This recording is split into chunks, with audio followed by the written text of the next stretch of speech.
Alright, welcome back to Nick Lenz's Comic Corner, Classic Class Non-Classics. This is episode number 3189, Doubleshot number 3083. First up, it's Teenage Mutant Ninja Turtles Classics Volume 1. This book pretty much contains one issue of the original TMNT series, issue 13, which is discussed already, I would like to discuss here, plus a one-shot known as TMNT Shell Shock. I will be discussing that one. Yes, the stories now are Bottom Out, Junkman, which I think that was adapted for an episode 2003 series of TMNT. New York Ninja. This one was probably the only. This one here was actually written by Peter Laird. They would do also next story. Word Warriors, 49th Street Stompers. That's written John McKevin Eastman. By the way, Junkman is by Mike Dooney. Q-Deed is written by Mike Zellis and Steve Murphy. Artwork and letters done by Mike Zellis, obviously.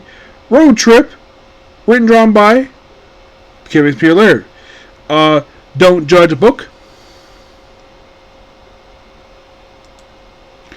Don't Judge a Book. Written and drawn by Peter Laird. A Splinter in the Eye of God, written by Steve Murphy and Mike Zellis, who also does the artwork. Night in Story Life, Kevin Eastman does the artwork too. And meanwhile, in 1 million BC by Michael Dooney. Those are your stories here. Skipping over to 13 because I discussed it in a previous video. So, moving on from that one. Which the whole thing with that one, I believe this issue here was a debut of Renette.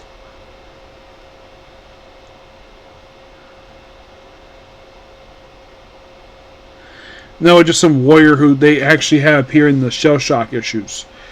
Yeah, basically the Shell Shock one-shot. I think it's one of a few one-shots that TMNT had during the 80s.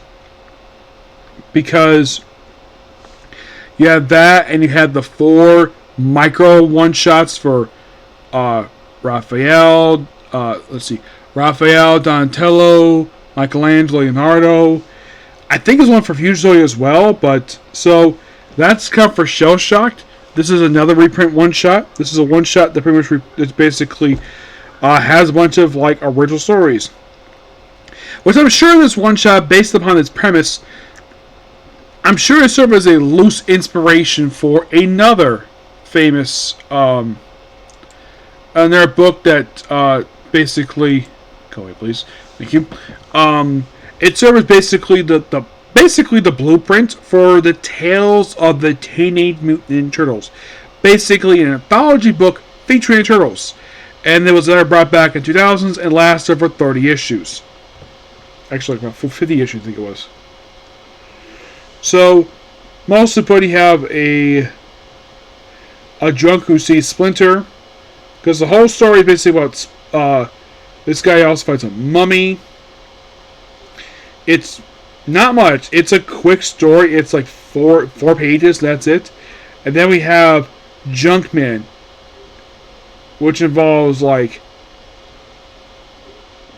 looks like Donatello fighting this book, this electronic book in the 80s, mind you. And he's like, I'm free. Yep. And he's like a robot. By the way, Junkman in the actual show, he was a guy basically as mechanical. Also, he kidnapped homeless people to build his whatever. And basically in an aborted episode, the 2003 version of Junkman, he was going to be revealed to be the brother of Hun, and the fact that these were conjoined twins that were separated in a backdoor in a backstreet alley surgery. But I think it was 4 kids found the thing too inappropriate for kids to watch. So they canceled the episode. Yeah, there was plenty of episodes about that. So like Andrew becomes basically Junk, and then there's a female version. There's Junk Woman, and then they just fell over, and that's it. Then we have the New York Ninja story, starring Donatello. Yep, a Donatello story. Well, the whole thing is to start all by him by himself, just having just basically crime. Now, unlike the opening story, which was 4 pages, Junkman was slightly longer. It wasn't 4 pages. No, it was 1, 2, 3, 4, 5, 6, 7, 8, 10 pages. New York Ninja is 1, 2, 3, 4, 5, 6, 7.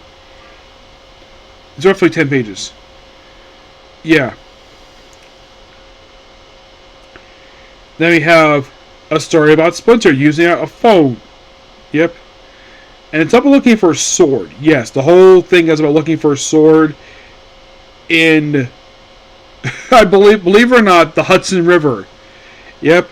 Stompers. This is basically a Fort Street Stompers. This is basically about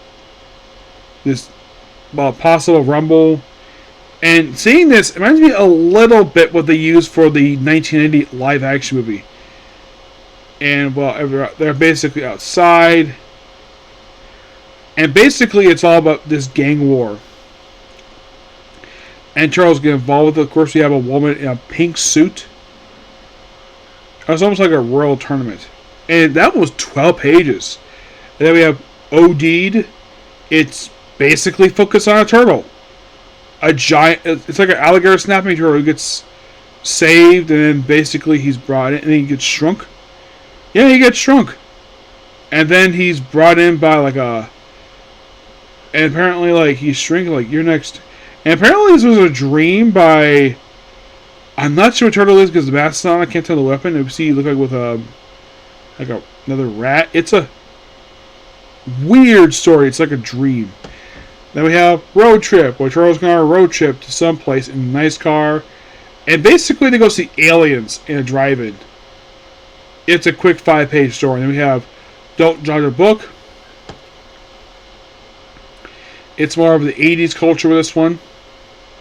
At the time, it's a quick 8-page story. And then Splinter of the God, Eye of the God. I'm sure probably the name itself comes from Splinter Mind's Eye, the very first Star Wars book released. But this is Splinter and the Eye of God. So it is simply a Splinter story, though he's depicted differently here. He looks like a traditional rat, where he has a gray appearance in this issue. And it's basically him and have the turtles look very weird on this artwork. Oh my gosh, it looks so weird. They have Nightlife here. But not really much to say about this. They 1 million BC, which is basically Turtles take on the 1 million BC film by Michael Watts. And that's it. Yes. I'd say some of the stories are really good, but not all of them. I give the book roughly a 9 out of 10. Next up, basically, we have is Ultimate Spider-Man by Jonathan Hickman. Volume 2, The Paper. Which, yes, this does feature the first appearance universe of Felicia Hardy, aka the Black Cat. We also see the first appearance of her father, Vincent Hardy, who was apparently the original Black Cat, and apparently this universe version of the Sinister Six. Yes, of course, written by Jonathan Hickman, artwork by Marco Chinka, just does issue 7 through 9, and 12, by the book covers issue 7 and 12. But 10 and 11 by Dave Messina. Cover art, Martin Chico and Matthew Wilson, who's the colorist. So basically, we start off with but by the way, each of these issues basically, unlike, let's say, in the case of the Ultimates book, which basically, well, I'll get to that later on, we mentioned something of one maker. This book, it's a little bit maker. First started in the month of July. Well, we have Dr. Octopus, I think it's Dr. Octopus, fixing up Harry Osborn's Green Goblin suit.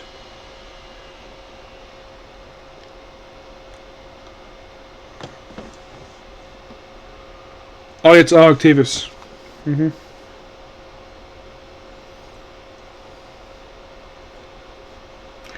are just signs that we have a place called simply The Paper. We have Peter, you have Gwen and MJ just walking up here, and then we see Jonah and Ben Parker, who for some reason they've heard of as. By the way, this book does not mention where the heck Aunt May is. There's no mention of her at all. Yeah, basically get these physical papers that were not published by Daily Beagle because the Beagle is owned by Wilson Fisk. So, yeah, Rod Roberts is basically Inside Man and publishes their paper. And then we see this copter come down, this very futuristic helicopter, where this apparently is Kraven the Hunter.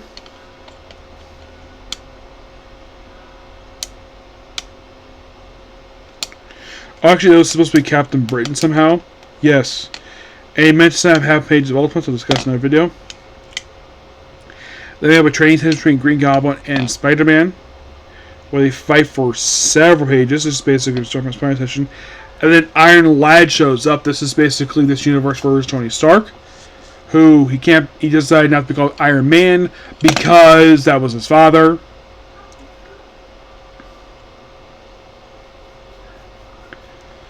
Yep.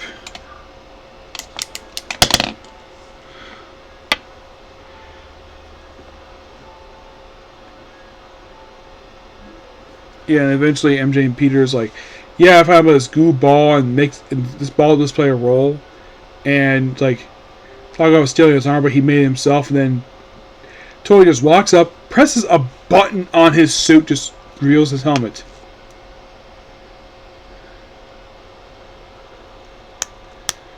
Yeah, and Tony Stark's universe is very young compared to the regular universe. So, then apparently like a cake. Apparently a big party is coming up. I think it's supposed to be a birthday party for about Richard and Mary. Richard May. And I like the fact that Richard himself basically is like, yeah, he is basically like talking to Jonah like he's basically like a surrogate uncle. He gets a present like, I never lie. Which by the way, he does read it. He does chat about the book later on about relationships. Yes, Richard, basically young Benjamin Richard Parker talks about that. Yeah, Benjamin, not Richard, excuse me. So, Fisk assembles his team.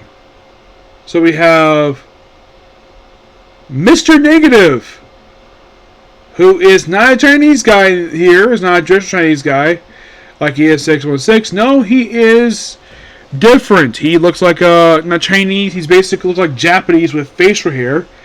And then we see Walter Hardy, not Vincent Hardy, Walter Hardy, who is this universe's first Black Cat. And then we're introduced to Kraven the Hunter, who's got a tattoo in his face for some weird reason. I do not know the reason for this, but he does. And then they're joined by Mysterio. Yes, for his Brooklyn is Mysterio. Yep, apparently they're on territories. And then we see this guy here who is apparently the Mole Man. Yes, apparently this guy here is the Mole Man. And then, of course, basically, like they basically talk about stuff related to the paper. That's what they call the paper. That's what they call their paper, the paper. The unofficial name, of course, they have Spider-Man doing all this positive stuff. One thing at least got praised with the universe: Jameson doesn't hate Spider-Man from the start. Nope, he does not. There's no hatred for Spider-Man because basically he's working with Ben Parker. Which, yeah, I found that to be interesting because generally put every single multiverse of Jameson when Spider-Man first shows up, he hates Spider-Man. Here, no problem. And of course, playing something big, and then we have the debut of the Spider armor suit, which was designed by Tony Stark. So, yeah, and then of course they have fighting, and then of course Spider-Man's fighting Walter Hardy, which of course they got a very serious brawl with him, and he gets injured. Yeah, later on in the video, he actually ends up in a wheelchair. And by the way, I love this cool cover here, which is a nod to... I think the cover itself is a nod... I mean, the Spider-Man was close like that. It reminds me of Marvel's. And they have Jameson being held by the Goblin here. That's similar to Amazing Spider-Man 38. Yep. And then we have where... Oh, let's have where Jameson and Ben Parker basically go to Starbucks for coffee. Yep. I think the paper's like a digital paper, When they published stuff, they would just refuse to publish for reasons. And then we have this scene where Ben and Jonah visit this guy. Well, I think he works for Fisk. So they chat with him. Forgot why you have also James eating up butter toast. He's like, it's time for you to leave. Excuse me, to leave. Hey, you're right. You're right. The security was a little slow. More time, Dan. We'll see, will we? Yep, and the political conspiracy. And then you have Jameson basically talking to Liz Allen. Yes, Liz Allen, who in 616 is actually Harry Osborn's ex-wife and the mother of his child, Normie. Yep. So they chat for a while. There's no mention of the fact that basically that Liz and Peter went to high school together. There's no mention at all. Then we have where Ben's in the kitchen washing dishes with MJ, and basically Benjamin and Peter are playing chess, which Peter wins. Yep.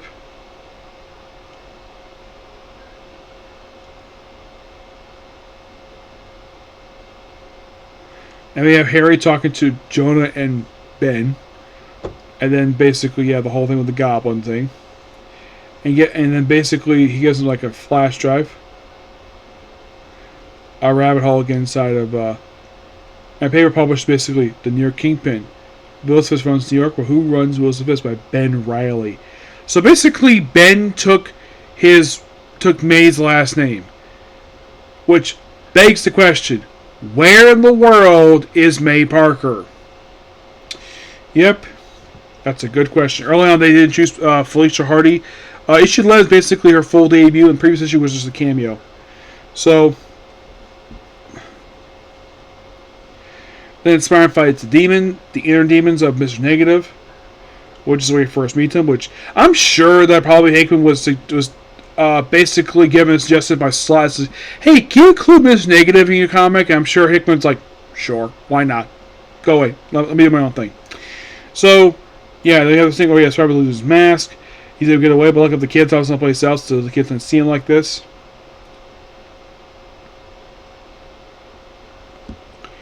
Yep. And then we have Mr. Negative having basically a strategy meeting. Of course, we have. He's like, let's kill him.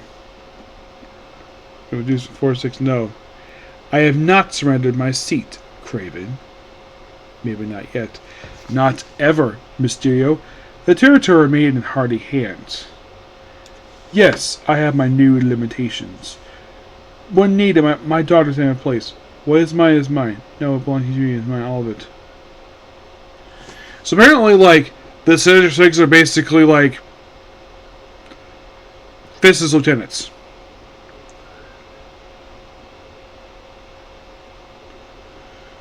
So we're at this grave.